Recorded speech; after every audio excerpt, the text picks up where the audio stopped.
Сәлеметсіздер ме? Бүгінгі біздің кезекті Қытай тілін 5 минутта үйренеміз сабағымызға қош келдіңіздер. Бүгін біз адаммен танысқаннан кейін онымен өзіміздің ниетімізді, қуанышымызды білдіріп, одан ары қарай қарым-қатынасымызды жалғастыру үшін бір-екі мысал ретінде сөйлемдер үйренеміз. Мысалға, бірінші, 很高兴认识您. Сізбен танысқаныма өте қуаныштымын. Нин деп біз өткен сабақта айтқандай үлкен кісілерге айтамыз. Егер өзіміздің құрдасымыз болса, онда біз не деген сөзді қолданамыз. Ол өзіміздің құрдасымыз немесе бізден кіші адамдарға арналады. Сондықтан 很高兴认识你 немесе 很高兴认识您. Сізбен танысқаныма өте қуаныштымын. Осылай бірінші адам өзінің қуанышын, ниетін білдіргеннен кейін, екінші адам оған жауап ретінде өзінің қуанышын да өзінің ниетінде дәл солай білдіре алады. Ол былай болады.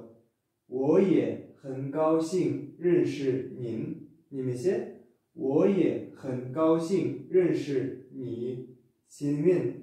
Мен де сізбен танысқаныма өте қуаныштымын. Немесе мен де сенімен танысқаныма өте қуаныштымын. Тағы да бірге қайталайық. 我也很高兴认识您. 我也很高兴认识你. Бұл біздің адаммен танысқаннан кейін онымен қуанышты танысқанымызға қуанышты екенімізді және онымен кейін дос болатынымызды білдіру ниетінде айтылады. Және өткен сабақтарда біз әке, шеше, ана деген сияқты сөздерді өттік. Бүгін де соған байланысты тағы бір сөздерді үйренейік. Мысалға, гг аға деген мағынаны білдіреді. Гг дегенде біріншісі кішкене тонмен айтылып г деп, екінші айтылған г кішкене бәсеңдеу болады. Гг бірінші былайша айтқанда акцент бірінші сөзге түседі. Гг бұл аға деген мағынаны білдіреді. Тағы да бір рет гг. Енді ағаның інісі болса, онда диди. Диди. Тағы да бір рет диди. Бұл іні деген мағынаны білдіреді. Енді әйел ретінде біздің әпкеміз болса, онда же.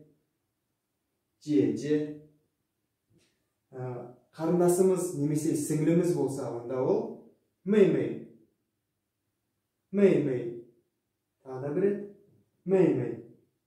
Яғни, бүгінгі сөзде осы төрт сөзді қолдана отырып, мысалы, бір үлкен кісімен танысқан кезде біз оған аға ретінде қарасақ, онда гг 很高兴认识您.